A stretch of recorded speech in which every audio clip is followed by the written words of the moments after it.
I just got off work and I really should be asleep right now because I've been working all night. I haven't slept in a long time, but I just cannot stop thinking about the Cincinnati Bengals week 1 depth chart and all of the little hidden nuances. So, you know what? Sleep, be gone, be procrastinated, be delayed. We're going to talk about it up next on No Buts About It.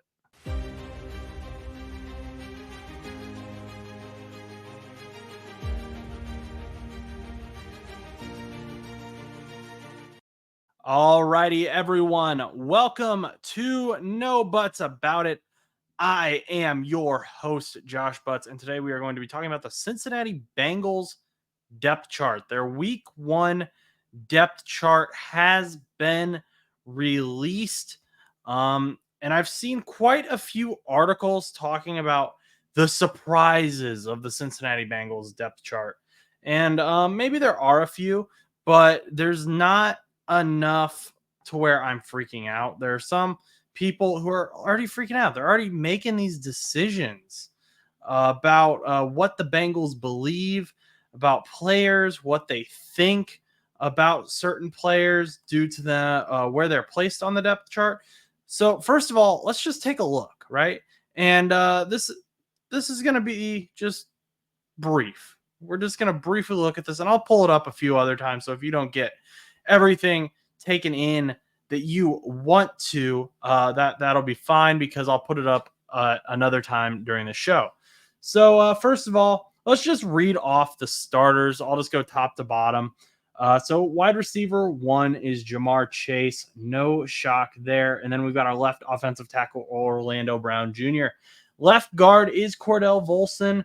Center, Ted Karras. Right guard, Alex Kappa. Right offensive tackle, Trent Brown. Tight end 1 is Drew Sample. And that may come as a shock to some, but we will talk about that here in a minute about why I think he is listed as such. Wide receiver 3 is going to be Andre Yoshivas. Wide receiver 2, T. Higgins. Quarterback, of course, is none other than Joseph Lee Burrow. Halfback 1 is Zach Moss, another listing we are going to be talking about. Left defensive end, Sam Hubbard. Then defensive tackle, Sheldon Rankins. Starting defensive tackle as well is BJ Hill. Right defensive end is Trey Hendrickson. Linebacker is Logan Wilson. We have the other linebacker position, Jermaine Pratt. Nickel corner is Mike Hilton. No shock there. Then we've got Dax Hill and Cam Taylor-Britt, both starting CB1 and CB2. Very exciting as well. Geno Stone and Von Bell are the starting safeties for the Cincinnati Bengals this year. And on special teams, Ryan Reckow is the starting punter, with Brad Robbins having that hip flexor issue. Kicking is Money Mack. Long snapper is Cal Adamatis, another guy whose name I have never been able to say for some reason. Holder, Ryan Reckow. Punt returner, Charlie Jones. And kickoff returner is Chase Brown. Like I said, if you didn't get into all the depth, we will pull that up here again. And so first thing I want to talk about is the tight end position. That is the thing that I have seen the most people just losing their marbles over. They cannot believe that Drew Sample is listed over Mike Gesicki on the chart. I mean, Drew Sample has been with the Cincinnati Bengals since 2019. He has been a decent enough player, but you know what? He cannot catch the ball. And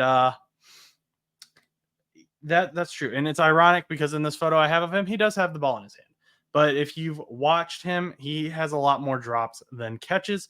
So that is why so many people were excited when the Bengals brought in Mike Gesicki in free agency from the New England Patriots. They wanted Mike Gesicki before he went to the New England Patriots. So a lot of Bengals fans' dreams are coming true with this Mike Gesicki signing. And now they're like, what the heck? Why is he behind Drew Sample on the depth chart? Well, I'm going to tell you why I think that is. I think that the Bengals are kind of showing us something here. This is the 11 personnel kind of setup. And 11 personnel means you've got one running back and one tight end, usually in line because you have three wide receivers. So if you're not familiar with the numbers scheme or the personnel numbers, you've got 11 personnel, which is one tight end, one running back, one tight end. Then you got 12 personnel, one running back, two tight ends, and then two wide receivers. So you're basically starting with five. And then your first number is the amount of running backs. Second number is the amount of tight ends. And then you subtract those. That's your receivers for the most part. That's a generalization, but like 21 personnel, two running backs, one tight end, two wide receivers. See, it's pretty simple, but it can get complicated. Let's just focus on 11 personnel right now. I believe this is the 11 personnel scheme. And if you have been following along with what we have been talking about with Mike Gesicki, this makes total sense as to why, if they are basing this depth chart off the 11 personnel, you would want Drew Sample in before Mike Gesicki on that depth chart. And that's because Mike Gesicki does not block. Mike Gesicki doesn't even line up in the traditional role of a tight end. He lines up in the slot and out wide way more often than he lines up in line as a tight end. And Drew Sample, on the flip side, is a great blocker. He may not be the best blocker in the NFL, but he can block better than Mike Gesicki. So if I have three wide receivers out there and then say Chase Brown or Zach Moss in his running back going out on a wheel route, that's four potential receivers that I have. I don't necessarily need my tight end to be open. I don't need him that, but I do need him as a blocker.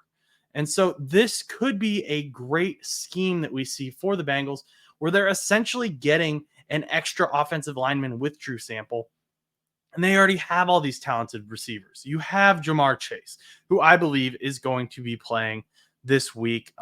If we don't get the contract today, I expect it to come out tomorrow. I already placed a parlay on him getting a touchdown. So I'm literally putting my money where my mouth is here. I believe Jamar Chase will be playing week one. So you've got Jamar Chase. You've got T. Higgins. And one of the more exciting players we've got is Andre Yoshivas. And this is another thing that this depth chart is telling us. It is telling us that Andre Yoshivas will be the week one wide receiver 3 starter over Jermaine Burton. And this is another move that a lot of Bengals fans were hoping Jermaine Burton would be that week 3 starter. But I really like this move because it is going. I think Yoshi is just more ready. First of all, he's shown that he's ready a long time ago last year, and this is going to make Jermaine Burton earn it. And one of our concerns with Jermaine Burton was his attitude. And so if you don't hand him that starting position, you make him earn it. He's got to pay attention to schemes. He's got to pay attention in drills, got to pay attention in practice. He's got to work for it. That's what the Bengals want. They want guys who are willing to work and earn their position. And this creates a great way to bring out the best in Andre Yoshivas, and also the best way to bring out the best in Jermaine Burton. But something I do need to point out, just because I've brought it up this entire time and I don't want people to get confused. Jermaine Burton is listed as the backup for Jamar Chase. And that makes sense because Jermaine Burton is much more of a Jamar Chase type player than he is a T. Higgins or Andre Yoshivas type player. I am tempted to think that Burton would still be the first off the bench if Yoshi or T were to go down.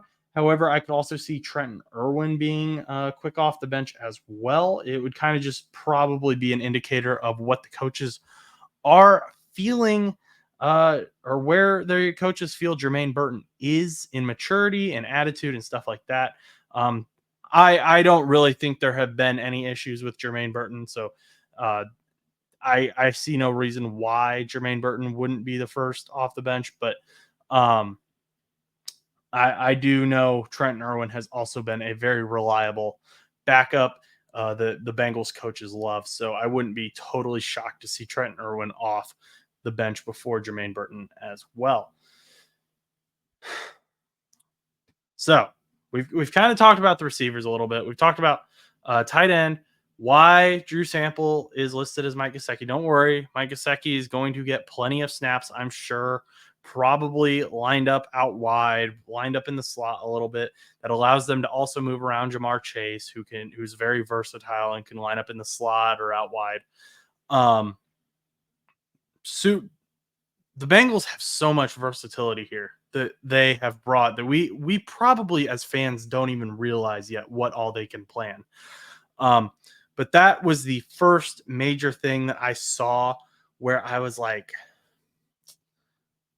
I'm not worried about that. I don't think Drew Sample is really outperforming Mike Gesicki in practice in the way that we want to see Mike Gesicki used. I just think this 11 personnel system that the Bengals have listed for their depth chart does favor Drew Sample over Mike Gesicki.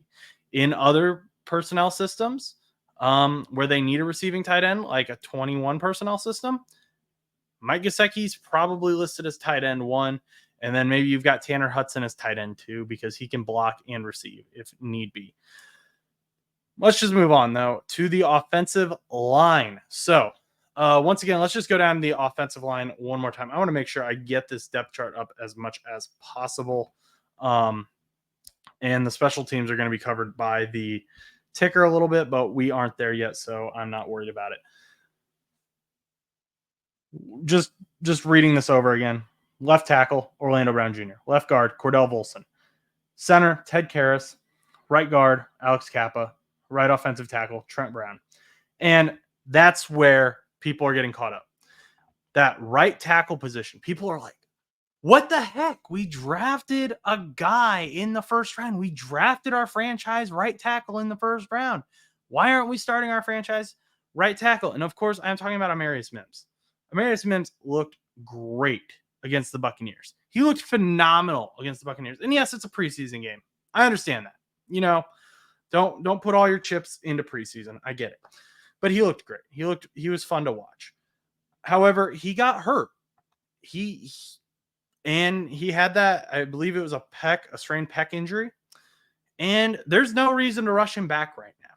I don't know how long he will be hurt, but even if there's this question about whether he is healthy or not, and he's still kind of slow, still kind of sore, we're playing the New England Patriots week 1, guys. Like, I know in the NFL, any team can win at any time, but Amarius Mims, there's no reason to rush him back when you are playing the Patriots week 1 and then you're playing the Kansas City Chiefs week 2. I would much rather sit Amarius Mims for 1 week and start Trent Brown, who is a very good offensive tackle already. He's probably already actually, not even a probably, he is an upgrade over Jonah Williams already at that right tackle position. There's just injury concerns with him. Trent Brown was brought in to be a bridge right tackle and a depth piece. I would much rather have Trent Brown play one week. Maybe if he has to play next week too, fine. We'll talk about that then. But right now we're talking about this week. Have him play week 1 and then let Amarius Mims be fully healthy going into week 2 against the Kansas City Chiefs. Because the Kansas City Chiefs have a much better pass rush than the New England Patriots. The New England Patriots weapons on defense that they have are pretty much all in their secondary.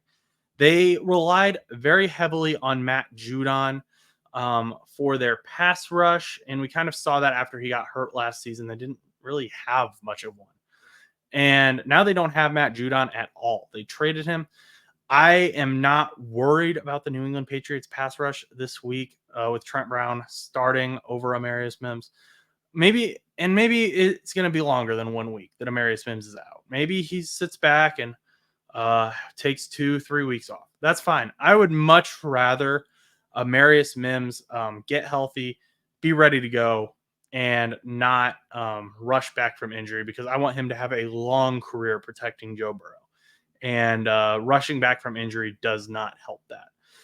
So once again, not a concern, not really a shock to me, but some people were freaking out and losing their minds. The only other offensive line note that I have is Ted Karras starting at center. And that might be a weird one to some people, but I think it is something to watch because Cordell Volson's position at left guard is not at all safe. And that is because Ted Karras can play left guard.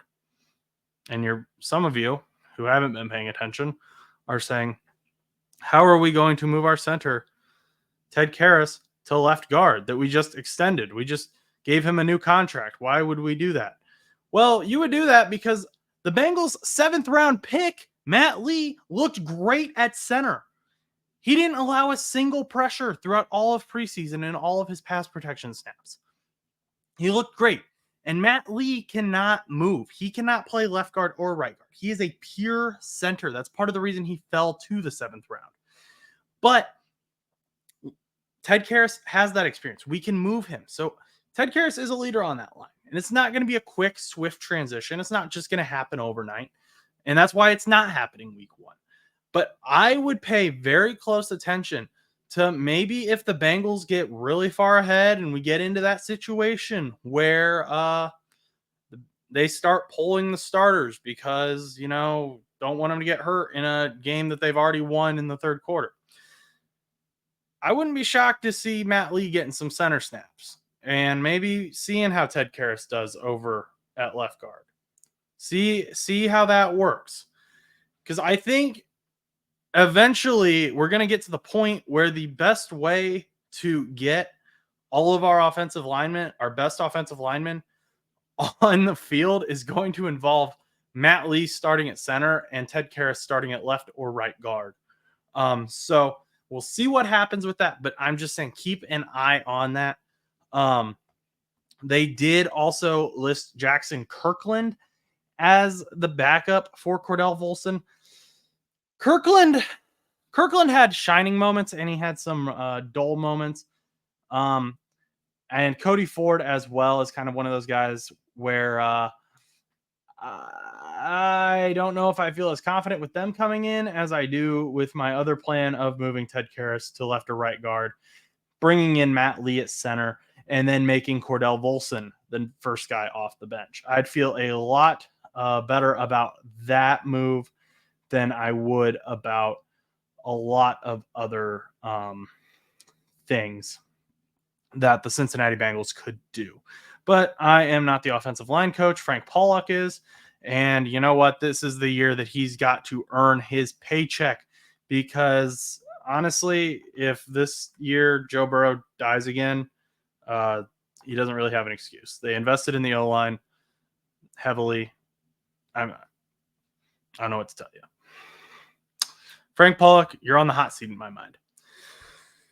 Next, let's move on to the defense. And really the only major thing I want to say here is KJ Henry is on the depth chart. Yes, he's buried, but this was a waiver wire pickup from the Commanders. He was cut for a 53-man roster, and I believe he was a former 5th-round pick. I haven't done a ton of research into him, if I'm being honest with y'all. But the fact that he has made it onto the depth chart is good because the Bengals have no defensive end depth. Like it's bad out there. Cam Sample's injured. Miles Murphy's going to be injured for the first few weeks. I mean, let's just look at this. I mean, you got Sam Hubbard and Trey Hendrickson, obviously. And then Joseph Asai is hit or miss, if we're being honest with ourselves. Cedric Johnson's a rookie. He looked really good in the preseason. Could potentially be a great player. So I won't write him off. But KJ Henry, just having him on the depth chart makes me feel safer. Helps alleviate any fears. If there was some freak accident where either Trey or Sam had to leave the field for even a few snaps, just praying that doesn't happen. But if it does, we have the depth to hopefully counter that. Also, not having Chris Jenkins start is, I know this isn't going to be a popular opinion, but I'm glad they're not having Chris Jenkins start week 1 because he did not look great in preseason against the run. And the Patriots, really their only offensive weapon is going to be Ramondre Stevenson. So I don't know if I want to start our rookie defensive tackle against a run heavy offense and get him worn down quickly. We'll see what happens. But I do want to see Sheldon Rankins. I'm glad he's starting. Haven't really talked about him much since the Bengals signed him in the free agency period. So they brought him in. Let's get some pass rushes. Let's figure out this run defense because that is going to be a big part of winning in the AFC North when you have Derek Henry, Najee Harris, I mean, Lamar Jackson, obviously. And then, yes, I know Nick Chubb is injured, but you have Jerome Ford in Cleveland, and Jerome Ford isn't bad. Like, he's kind of fun to watch, to be honest with y'all. So, um, those are some of the big things I noticed. Let me know what you noticed down in the comments. I'm not able to notice everything. Again, we talked about offense, defense. We talked about why Ryan Reckow is starting over Brad Robbins. Didn't necessarily win the punter battle, but he kind of did by default due to the injuries. Let me know what you are most excited about for this regular season game below. And what did I miss that I should pay attention to this week when the Cincinnati Bengals play the New England Patriots and open in orange? But until next time, I'm Josh Butts for No Butts About It. Go do something nice for someone.